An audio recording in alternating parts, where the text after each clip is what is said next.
Welcome, everyone, to episode 74 of the Standing 8 podcast. I'm Aaron Soya from Los Angeles. With me are the usual suspects: owner of BSHQ Barbecue Catering out in Dallas, Tommy Russ Jr., and the Brown Birch Sugar, Courtney Tanner. What's up, guys?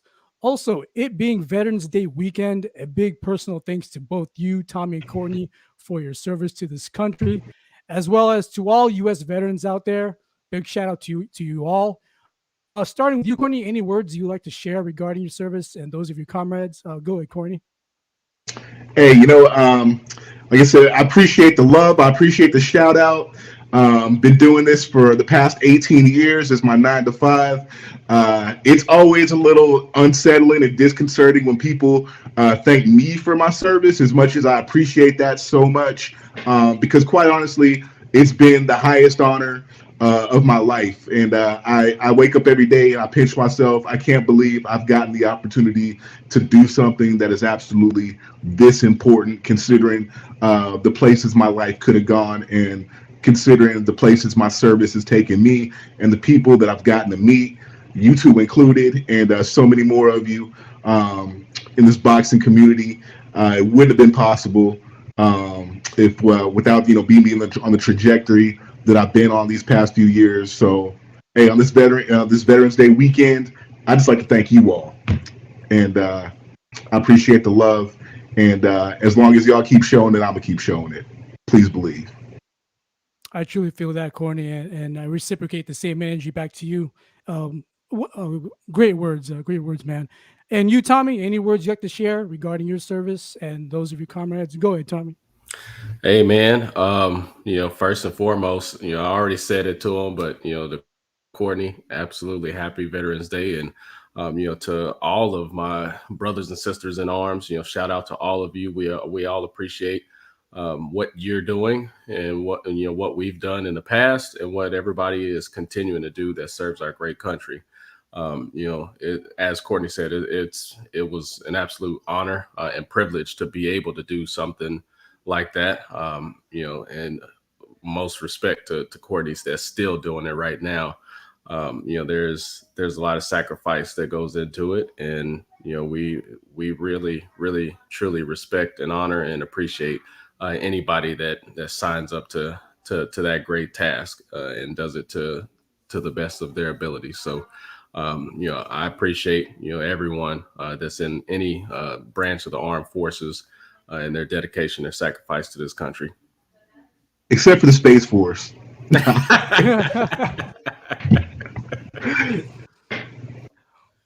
Great words, Tommy and Courtney. Now, first, first on the in the agenda is the review of last weekend's championship fight between Canelo Alvarez and Caleb Plant at the MGM Grand.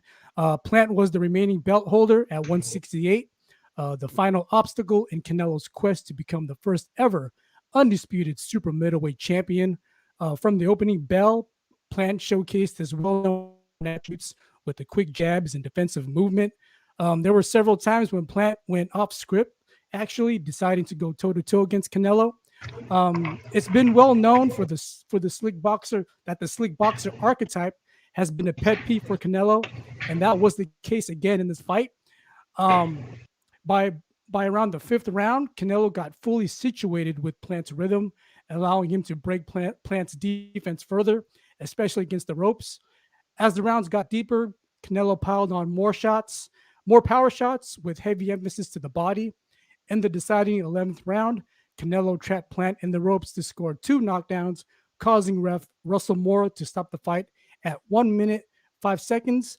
Before the TKO victory, all three judges were in favor of Alvarez with scorecards 98-92, 97-93, 96-94. Me personally, my scorecard leaned towards 96-94, as I had given a handful of rounds to Caleb in the early part of the fight. With that said, Canelo now becomes the first ever undisputed super middleweight champion, joining the likes of other undisputed fighters in the four belt era, such as Bernard Hopkins, Jermain Taylor, Terence Crawford, Oleksandr Usyk, and Josh Taylor. So, Tommy, let's get your rundown of the fight, man. The podium's yours. Man, that fight, it was thoroughly enjoyable. That was one that, again, the boxing fans won. The boxing fans, the boxing pundits, the casuals, we all won. By being privileged to be able to have that fight and see that fight. First and foremost, shout out to Canelo for his amazing accomplishment. Also, shout out to Caleb Plant, for doing what he did in the ring. He very well stood his ground, and he proved to be a respectable opponent for Canelo Alvarez is what I'll say. One thing about Canelo is we know that he pretty much called this. He called this trajectory that he was going to be on all year. He called the 3 fights that he wanted and the 3 fights that he was going after. He got those 3 fights and he took those 3 fights down.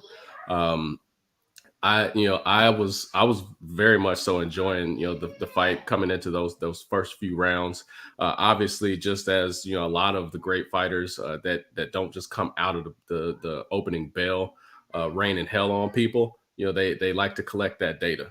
And as you mentioned, Aaron, those skillful, quick hands or sweet hands type fighters, they could be a little bit of an issue for Canelo in the initial rounds, and that's because he's pretty confident.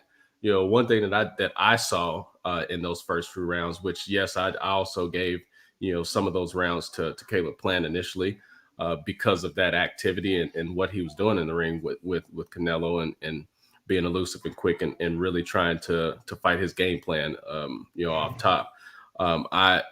During that, I saw that Canelo was not phased. He really wasn't phased. I feel like it was only a matter of time, and he was he was working his plan instead of falling into Plant's plan, if you will. And we saw that after it hit about halfway through the fight, and there are many greats that you see that's when they turn it on. That's after they give you a few rounds, they're going to engage with you. They're not going to just, let you just beat up on them. Nobody is. But Canelo completely turned it on. He turned it on. He was walking through it. He was, he was dominating the fight at that point, in my opinion, because I feel like his confidence in what he knew what was going to happen started to match exactly what was happening in the ring. And it really didn't matter what Caleb Plant was doing. The fight began to go Canelo's way, period.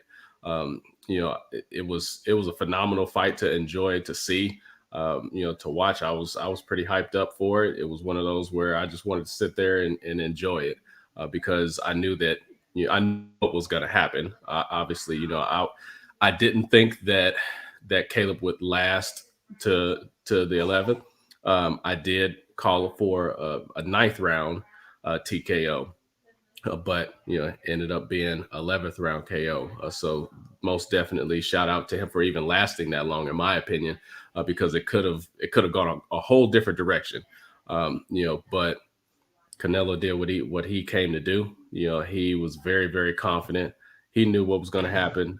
I kind of enjoyed some of the post-fight talk, as they kind of backtracked into, the whole motherfucker thing and all of that stuff. Like that was a little fun. And sit there and watch that kind of, let me correct this. This is not what I meant, to save that image a little bit. But because we know that Canelo caught some flack for some of his previous comments that he's had, with other people.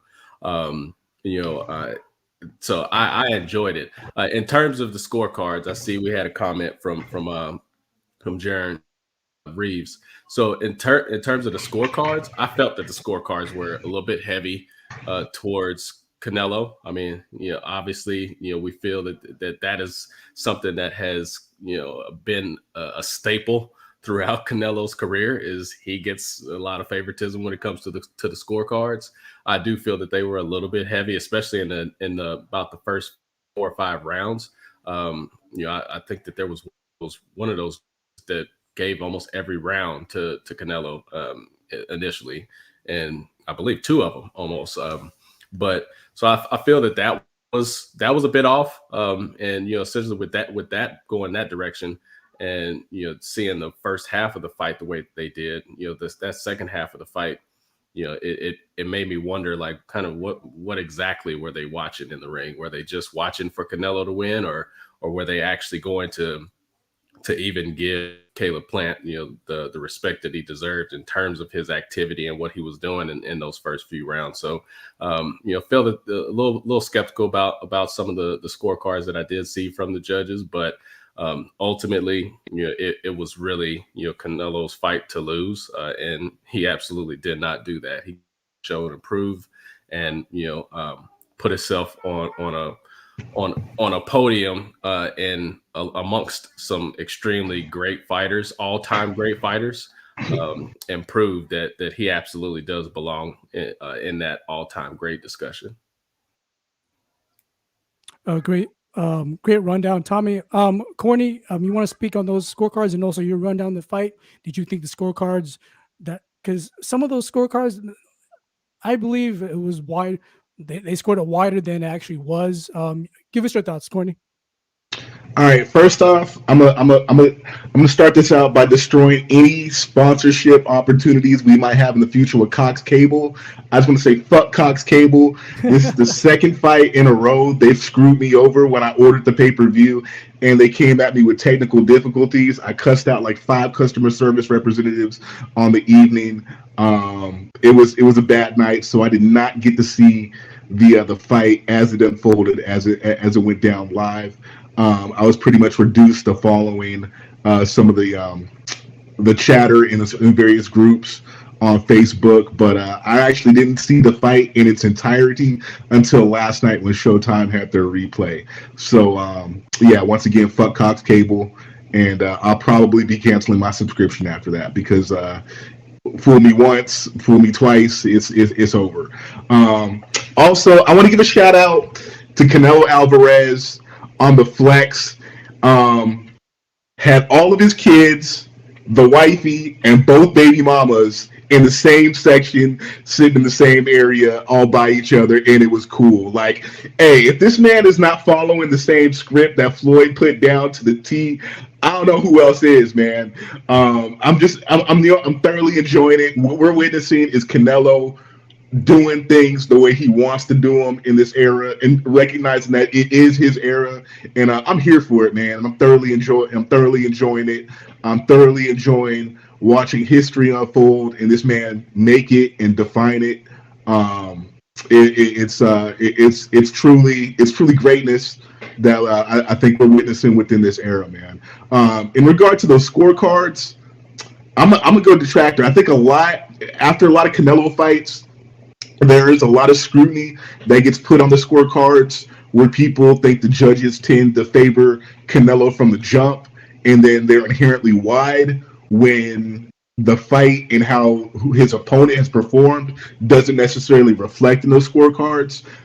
But in this one, my issue is with the judge that had it 96-94. I don't think it was that tight.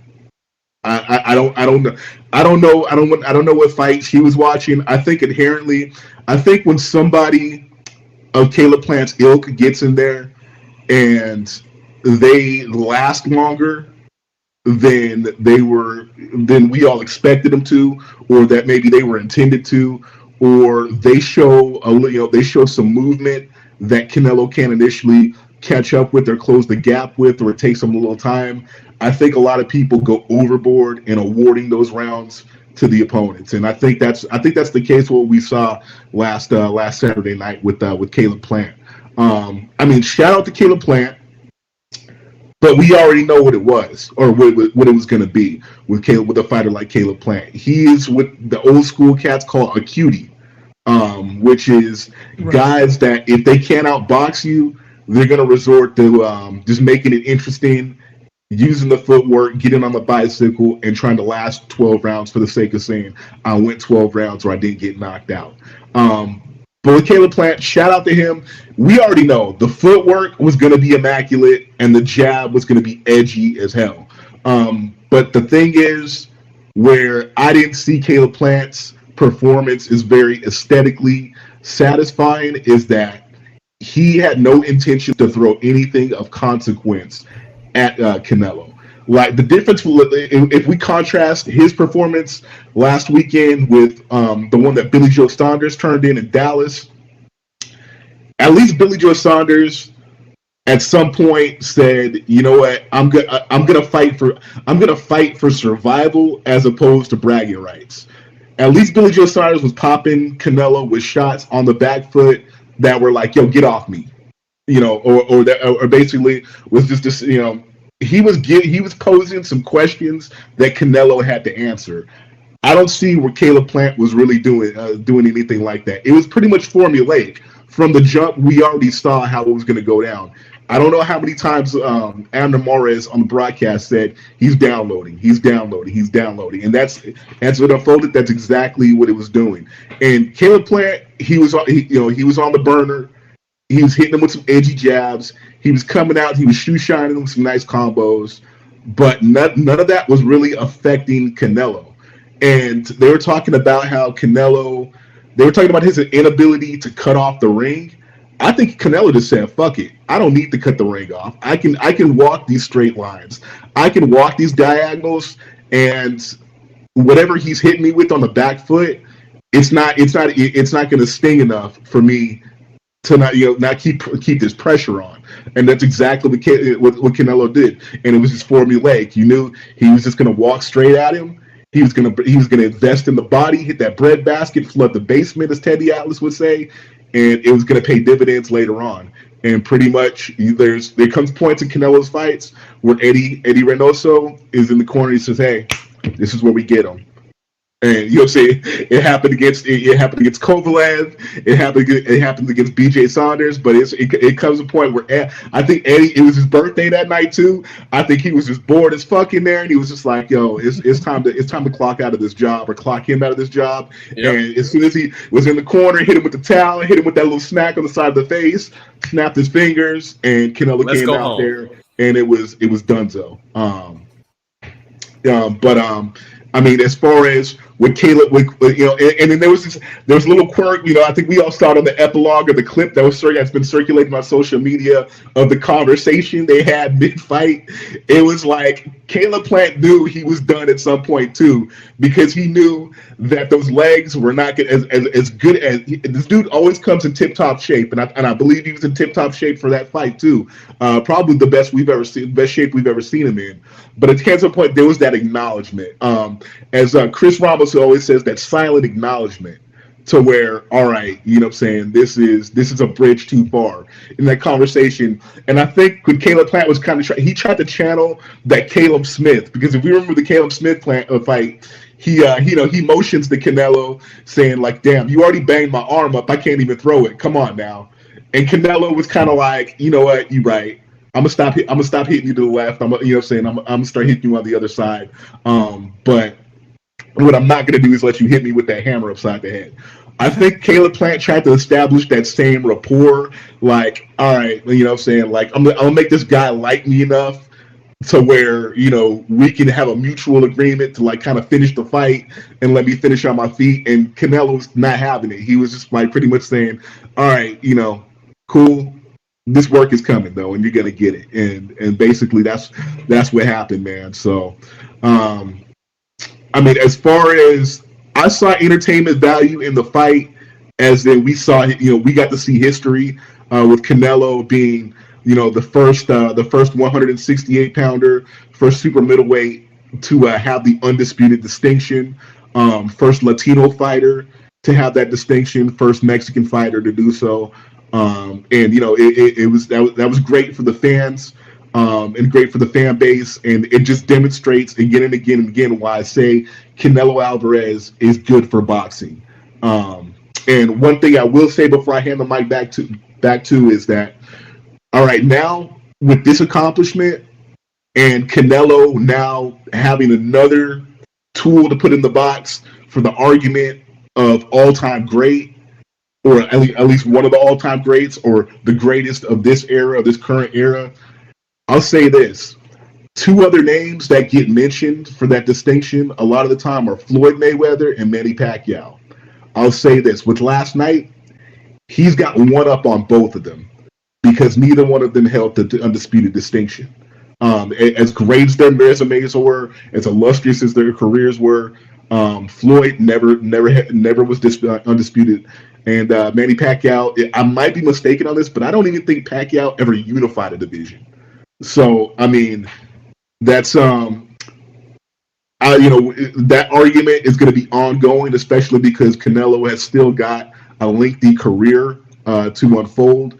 But I looked at people to if Canelo's career goes how it has the potential to go, and we start having these barbershop arguments, and Floyd and Pacquiao get inserted into it, look for people to basically pull that one out in that argument and use that as ammunition.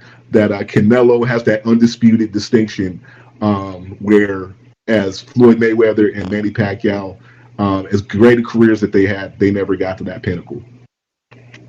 I'm glad you brought that up because going down a level, there was just talk about whether he's the greatest Mexican fighter alone. But let's not talk about that. You already brought up he's the greatest.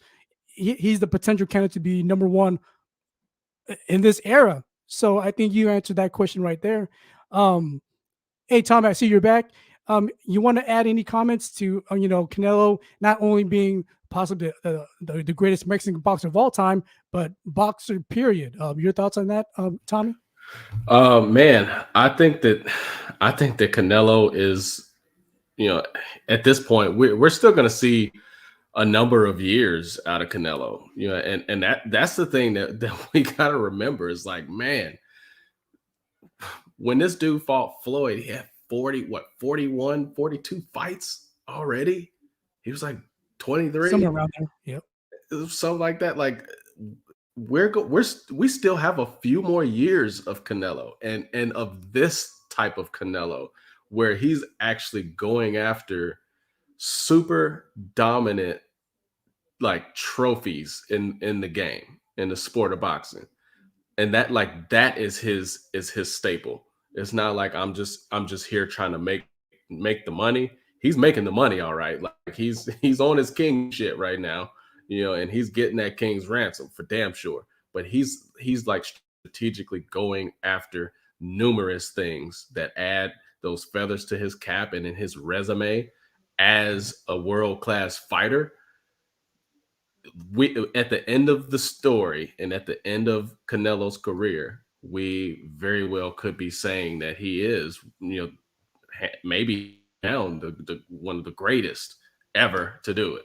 I think that, as Courtney said, the unifying divisions, but also, on the flip side, you're going to have that argument and that displeasure of the secret meat, the carne asada, that Canelo meat, the Canelo meat, that Canelo. Hey, shout out to Roy Bennett. Exactly. Like you're gonna have that, and that is gonna be a pretty large stain in that argument for many people.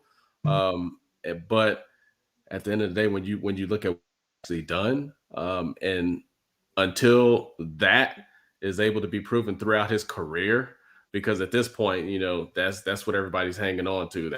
That's why Roy got the shout out, because it's like, oh yeah, he can stay off the juice long enough to do this or do that. Like those are assumptions at this point. We do know what got caught as a fact, and that is what's going to always be able to be discussed and be thrown out there. But what this dude is continuing to do, like, I mean, when we start talking next steps and we start talking like potentially fighting people like Bivol and Beterbiev and stuff like that, like we're talking about a dude that fought, at 147, and is kind of on of Pacquiao realm, where this dude is jumping up numerous divisions. We very well could be, experiencing and witnessing, I'll say, if anything, a top 3 of all time ever. I mean, and you got to think about it too, is if he keeps going like he's going, even if there's a 2 or 3, maybe a 4 more losses sprinkled in there to as long we in that case we would have to look at the level of opposition and at what point he could take those losses or whatever. But a 70 to 80 fight career, like in this era where people are only fighting once a year, and through COVID, where the boxing industry was shut down. He was, say he was the guy in there first one out the gate with a paper, with a big fight. The first one packing arenas and stuff like that. Basically the fighter that brought us out of the pandemic. You got that.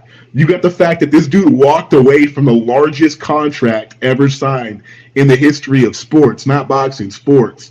365 million bones. This dude walked away from it because he said, I want to fight who I want to fight. That's another thing. Floyd and Manny Pacquiao were loyal, as respectively Al Heyman and Bob Arum. They were quasi control. Their careers were quasi controlled by two individuals. Where this dude cut the reins from Oscar, on a mirror or a flip side of what Oscar did to Bob Arum, and said, "Nah, I'm doing my own shit. I'm my own man. I am my own entity." And then the fact that with Floyd, a lot of the times people are saying, "Well, he didn't fight these top guys until they were past their prime." Well, never mind that when he fought a lot of those top guys, he himself was past his prime. And then you look at Manny Pacquiao, who didn't give a fuck about wins and losses. You know what I'm saying? He was just making those fights that the fans demanded. Canelo was doing all those things. He's checking off all those boxes, and then he is in effect in his prime, and doing it, and still basically holding a quasi undefeated record. Because basically, another thing he's done for boxing is he basically said fuck. He said fuck the donut. He lost his donut, and has proven that you can get bigger after taking the L.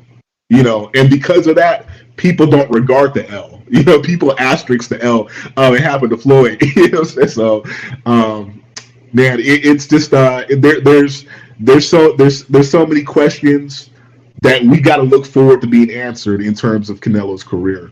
And as far as the Carne Asada Gate controversy, I'm not going to get into that because there's a wide divergence in how people feel. It's either you're going to forgive it or you're never going to let it go. But the thing is, if that's going to consistently be brought up at this, I think Canelo acknowledges when you're at this level, they got to hang something on you. So they if this is what they found to hang on him, I think he's content to keep walking in that and to keep walking through that and to keep walking forward in spite of that. So, yeah, great input. And to add to that, Canelo has been doing, progressing things, not just in the ring, but outside the ring. Like you said, Corny, he's been, making his own moves. You can't put a price on freedom. Like he's willing to risk it just to, make his own shots. And hence he gave up that big contract offer from the Zone / Golden Boy. And look at what's happened since he left them. He's been matchmaking his own fights. Not only that, fights that have real significance as of late. So big props to Canelo, not only as a boxer but as a brand, as a brand in boxing. So great thoughts, guys. Now, after Canelo's win over Plant, there's been immediate speculation on what who next. Yeah, what they're always gonna. Canelo's been doing so much in a short period of time, and he was asked that, and he responded right after the fight. Let me go back to my family. Let me reassess. I gotta he has to clear his head, and I don't blame him for that because he deserves that rest. He deserves to calculate his next move. But besides that, us being fans, we always like to bring up the next chapter immediately. So in my view, there's been two major themes that have been brought up as far as what he should do next. One, move up to light heavyweight. take on the likes of Beterbiev, Joe Smith, and Bivol, or stay at middleweight, stay at super middleweight, leaving the door open to a fight with David Benavidez. Um, Courtney, let me you down to you. Trilogy. Yeah, Trilogy. You said the two which are real. Benavidez at 168 because he's at 168, and Benavidez is the only one really left at 168. right. Then you got Bebo, you got Beterbiev, you got Joe Smith at 175, which is the natural progression. That okay, you cleared out one division, you go up next to the other one. But the one that's not talked about, but the one I think is heavily on Canelo's mind, as much as he makes comments and statements contrary to it in the public, is the trilogy with Triple G. And He's been open to it I'll say recently. I'll say it like this though. A, that's the fight that's going to give him the biggest payday. That's a stadium fight. If they depending on where it's done, what time of year it's done, and how good Triple G looks in December. And then the thing is too is that's the only one who's come close to making him look. Actually, I'm not gonna say come close. That's the only person since Floyd who has made him look human. It's basically 24 rounds, hard fought rounds where he was life or death. Yeah. And the decisions rendered in those fights were controversial and inconclusive. And I think Triple G has dropped off the conversation because he's basically fell from the public consciousness. And I think that's in part because of the moves he's made career wise and whatnot. But I think there's a lot of people who are looking at the bright and shiny or the new and shiny in regard to Benavidez or in regard to him taking out some killers at 175.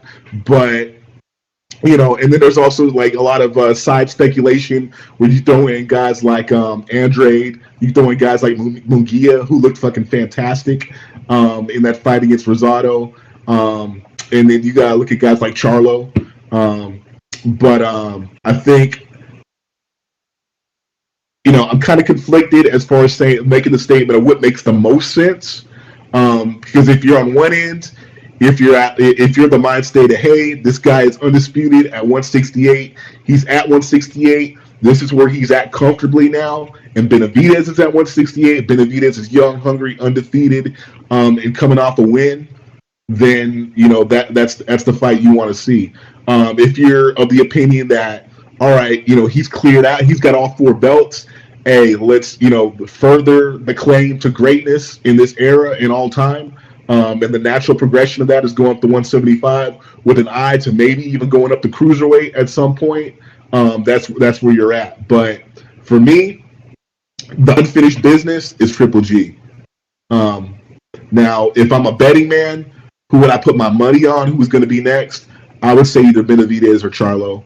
But I think the fight that we as fans, or the situation that we as boxing fans deserve to see resolved in the ring is the trilogy with Triple G.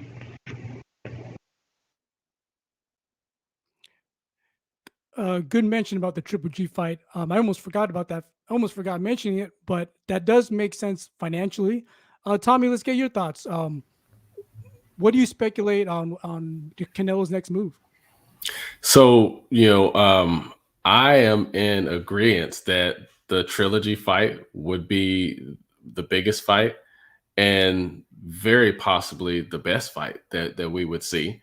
I feel that either Charlo or Benavidez, probably Benavidez, will get the next fight.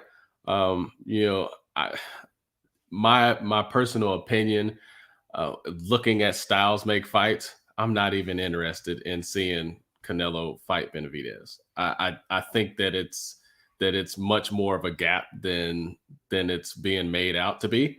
In the styles and the talent, I don't think that Benavidez would match up to Canelo's level to make that fight enjoyable. Like I almost feel like it's more bravado and ego that's involved in that than anything. And I feel that if he skips that fight with Benavidez, it's gonna come back to him, because Benavidez is gonna talk all kind of trash shit about him ducking him if he does not get that fight.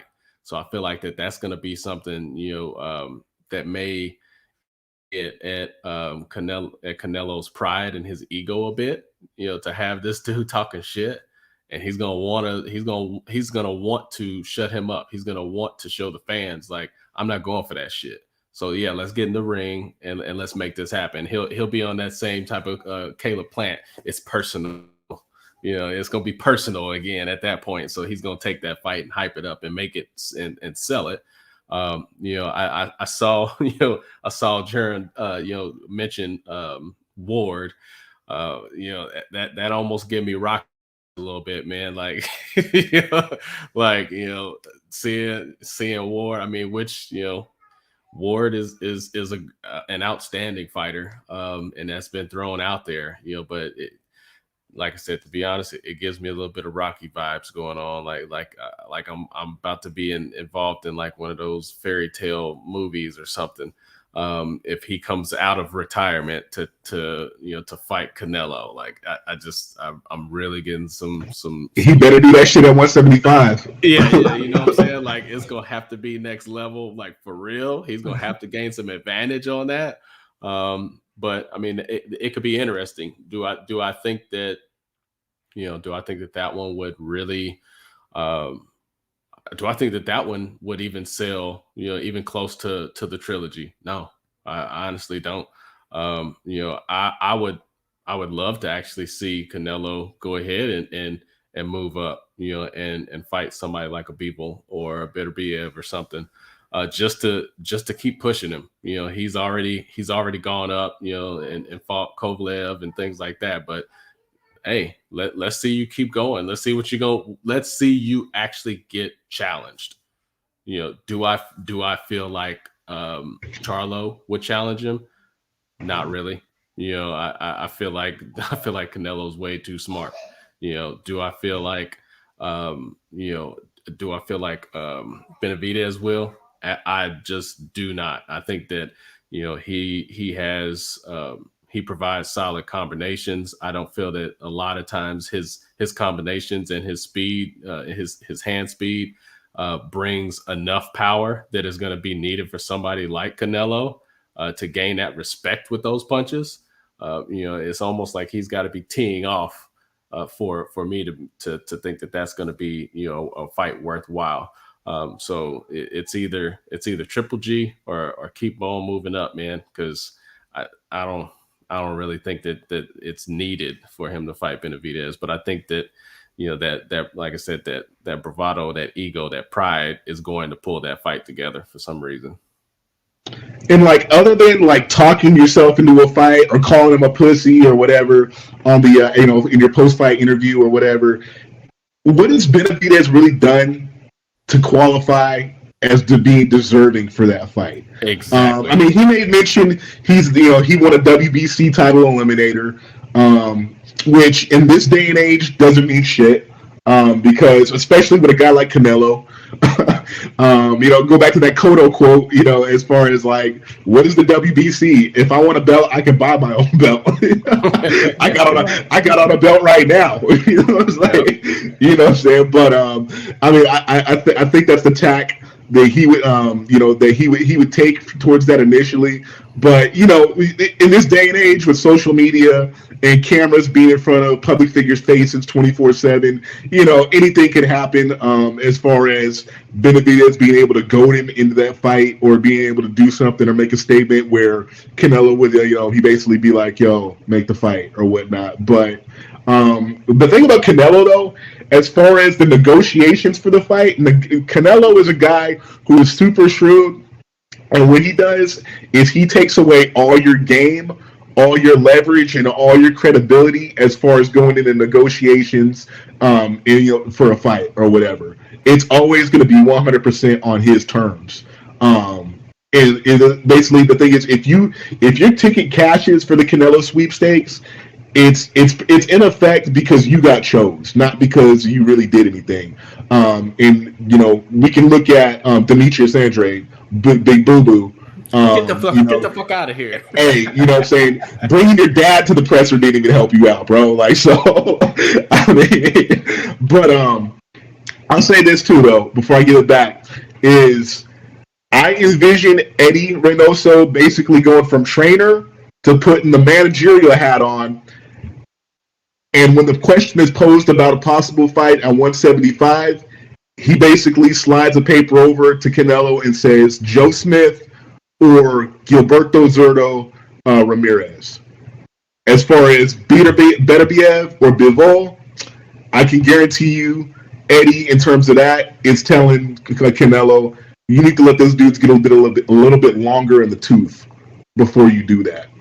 Let them have, let them possibly fight each other. Let them have, a couple wars. Let them slip up against a trap opponent or, a mandatory or whatever.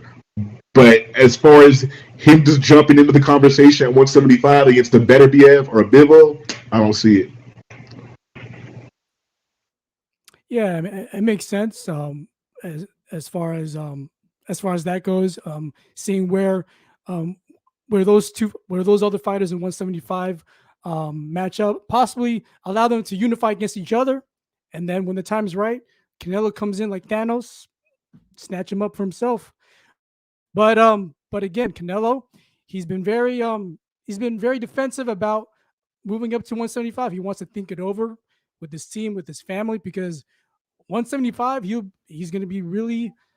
I mean, we've seen that he's been taking his skills. His skills alone have been transcendent, no matter what weight class at this point. But I think 175 is where we get to the danger zone a little bit, and we'll see. But that's why I don't blame him to take. It's one thing. It's one thing to dust off a half-dead Kovalev. It's another to really look at these guys like Bivol and Beterbiev, who are basically former Soviet bloc machines, Ivan Drago type motherfuckers who walk around at about 200 pounds. Yep. So like, that's a really different proposal when you examine what he's done at 175 and what lies ahead of him if he goes and wades into those waters or even dips a toe in there. Yeah, and even when he started campaigning at 168, when he gave up the other belts, they said it. They said this is the weight that he feels comfortable at. Like, they played that hand early on. They said it. So like, for him to move up, it's going to be acknowledged as a little bit of a stretch for him. And like Courtney said, like, these dudes are not.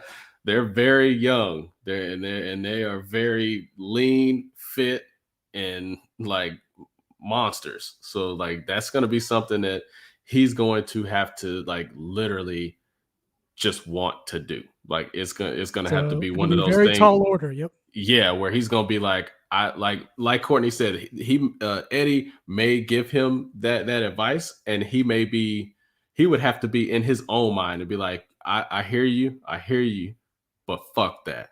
Let's do it. Like, and get in his bag about it and just be like, I hear you, but what you trying to say? You trying to say I'm not fucking Canelo? Let's go. Like, and it may end up going that route, but it would be wise for him to wait though. So let's see that trilogy. Let's go. Because we all swore he wasn't gonna fight Kovalev, man. We swore it's like the public was like, nah, he's not gonna do it, and then he was just like, yo, I'm doing it. It's like, Yep. You know what I'm saying? And then we looked up and we got that Canelo Kovalev fight. So, Great thoughts regarding great rundown from both of you guys as far as Canelo Alvarez doing what he said he's going to do, being undisputed, first ever at 168.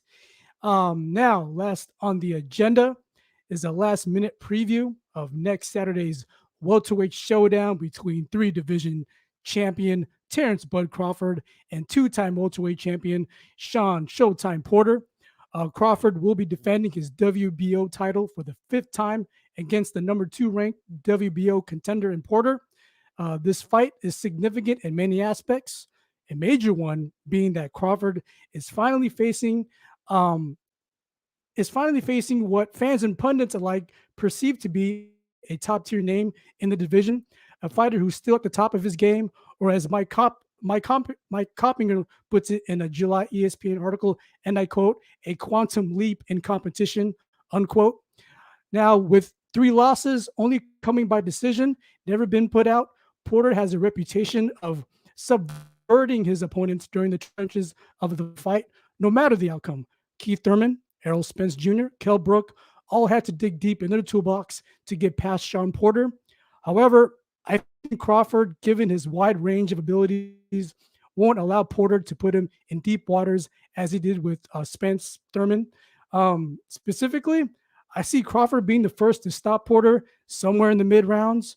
And if Crawford wins in that fashion, he'll definitely distinguish himself further from the rest of his contemporaries in the welterweight division. Tommy, let's get your input on this. It's almost here, 1 week away. I know you guys touched about it in the last episode, but it was more like we brushed the surface on it. But this time, this is a real in-depth last-minute preview of next Saturday's fight between the two Ohio born-bred warriors. So, Tommy, let's give us your rundown of this fight, your preview. Man, this shit is gonna be real.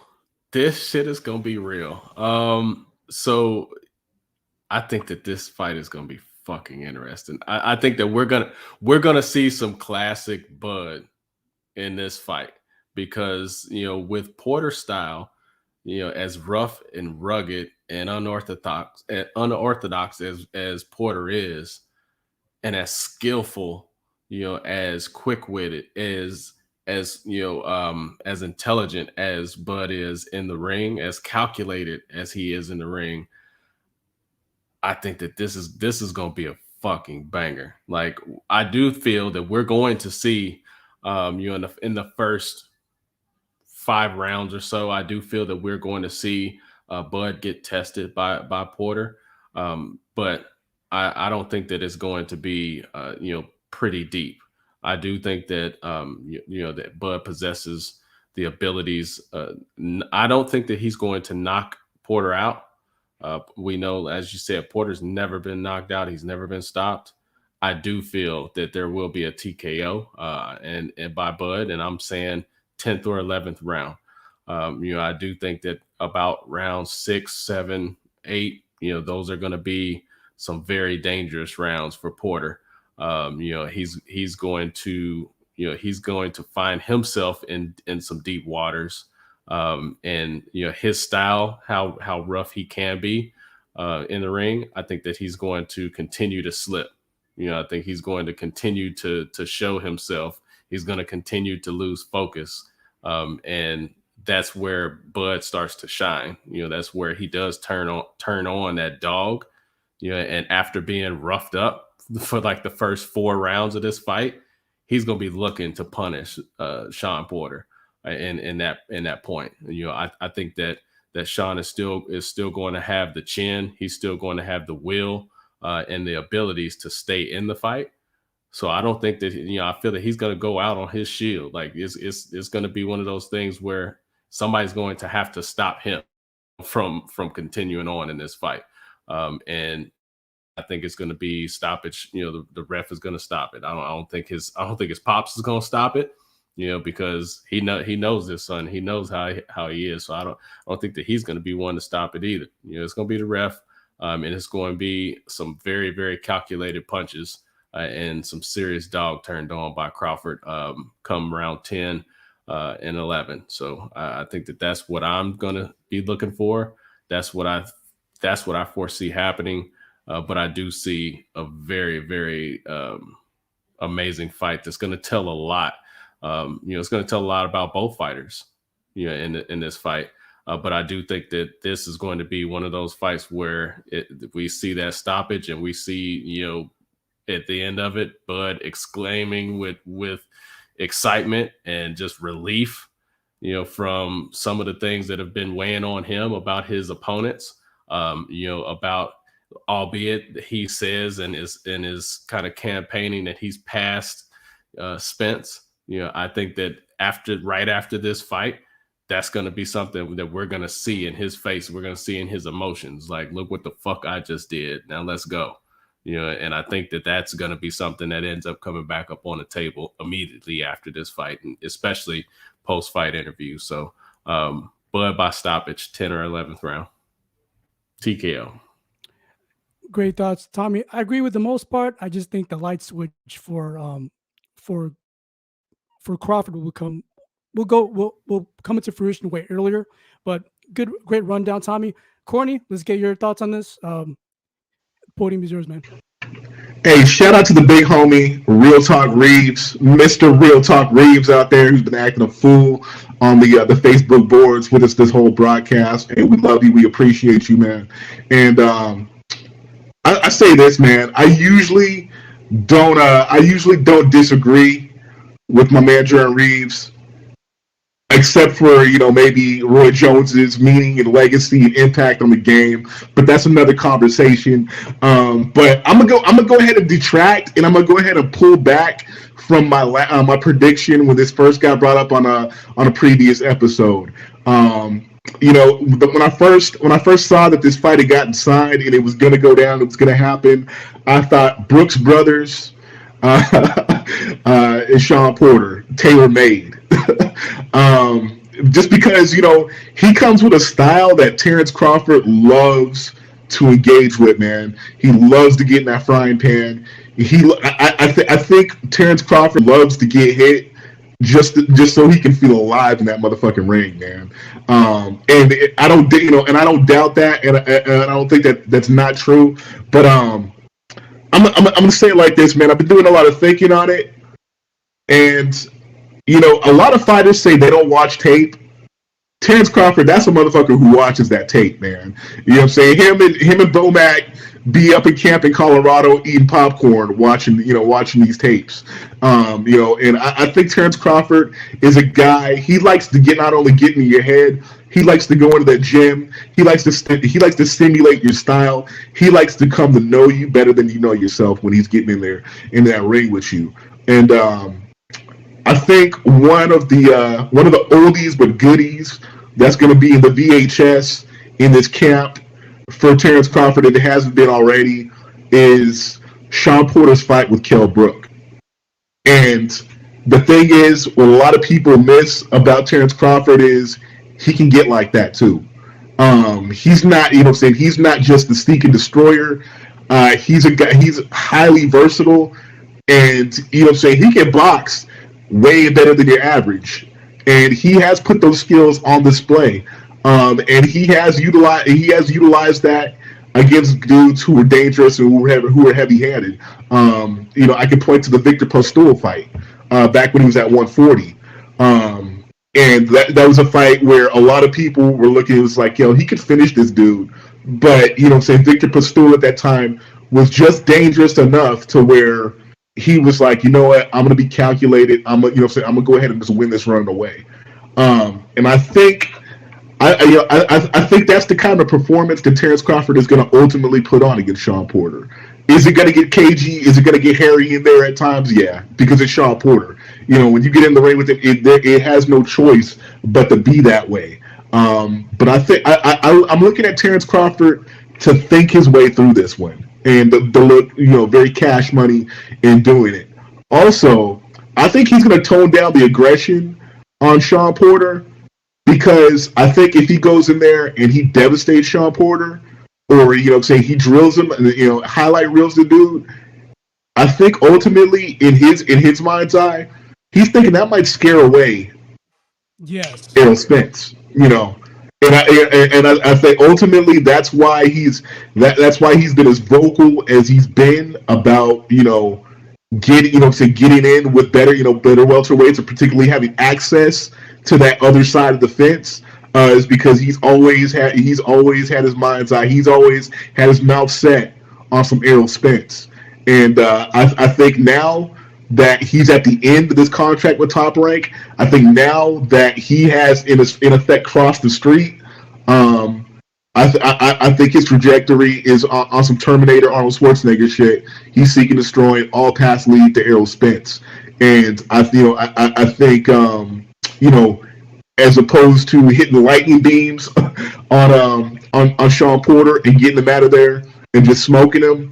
I think I think he's just thinking at this on the long term and playing the long game, and I think he's going to do it in a way that there might be some boos, there might be some wisecracks, and Terence Crawford being one way and then coming actually on PBC and being the other way.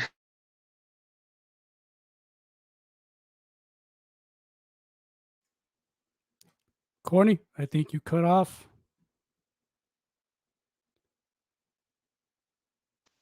Checking with Corny again. Hey, Go. All right, you're back on. okay. Okay.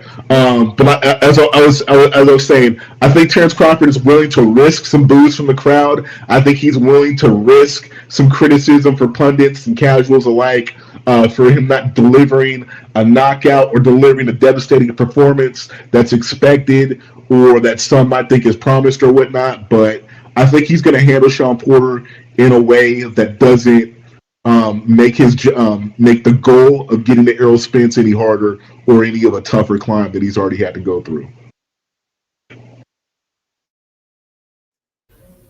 So I can see that happening. So, you think he'll pull some of his punches against Porter? To No, that's show not Terence how Crawford. I don't think he pulling shit, man. But but the thing is, people forget. People look at Crawford being, you know what I'm saying, bringing this machismo, bringing this thug shit, bringing this mentality, bringing this real mean streak, this nastiness, this hood shit into the ring. Which I mean, that's why we all love him, man. You know, him beasting dudes along the ropes, sticking his tongue out, taunting dudes, just basically shellacking dudes in there. Um, I think, but what's lost on us is that Terence Crawford is probably the most versatile dude in the game right now.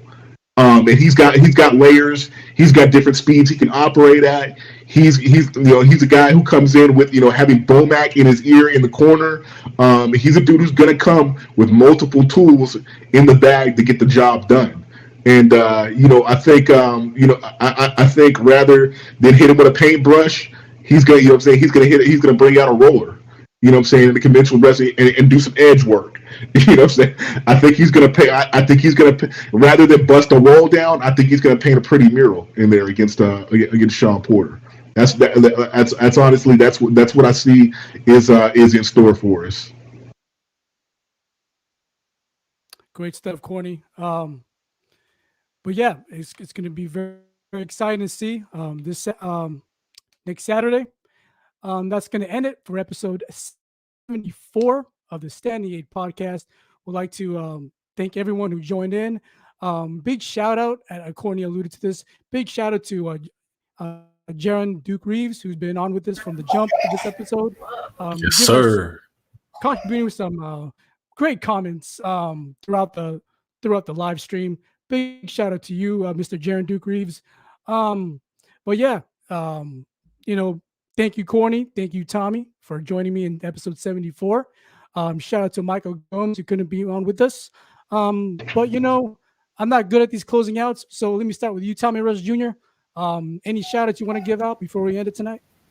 Hey man, just once again, shout out to all of the veterans that do what they do, on an everyday 24/7 basis, all across the country, those deployed, those not, those that have done what they've done, in the armed forces.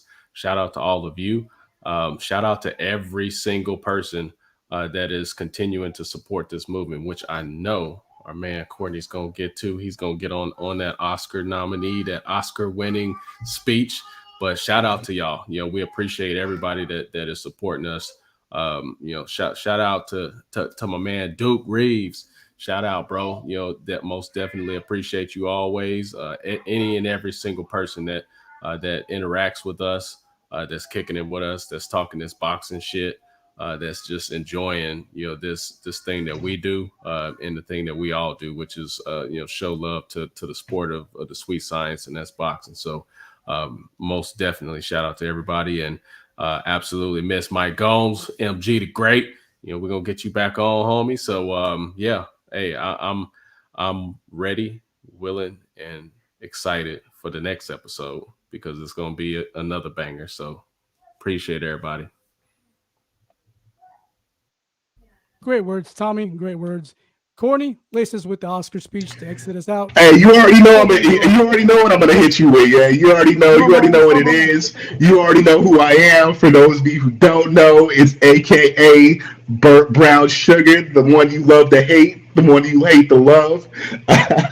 But shout outs to Marcus Nall, Ohio Runs Boxing. It was a slip of the tongue. We all know Terence Crawford is not from Ohio. Shouts to Omaha though. Yep. Shout outs to the First Lady of Boxing, Tiffany Daniels.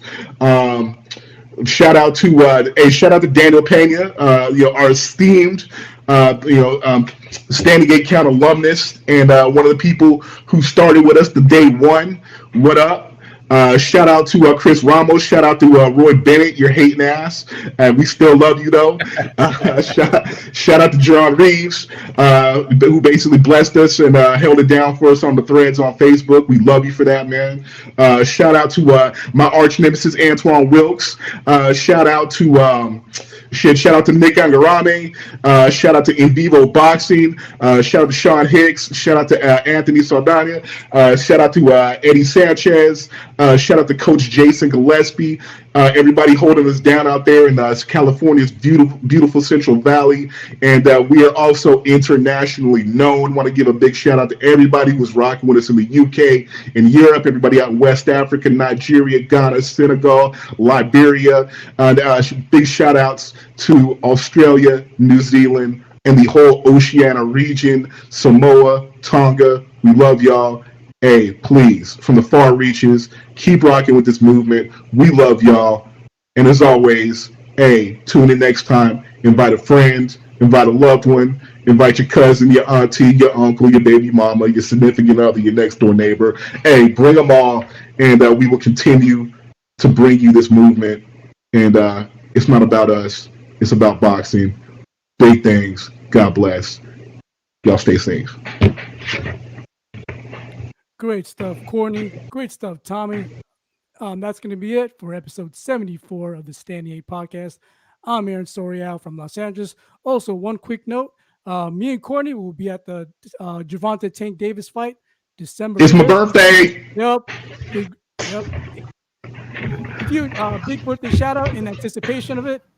Shout out to Corny Tanner on that. Sack season. For sure. No. Yep, we'll be out there. Staples Center, Los Angeles, December 5th. Gervonta Tank Davis. He's about to show out, as we all know he will. So be sure to check out that fight. And that's about it, guys. This is Aaron Sorial again for the Standing 8 podcast. Courtney Tanner, Tommy Rush Jr. We all wish you a safe and happy night. Peace out, guys. Later.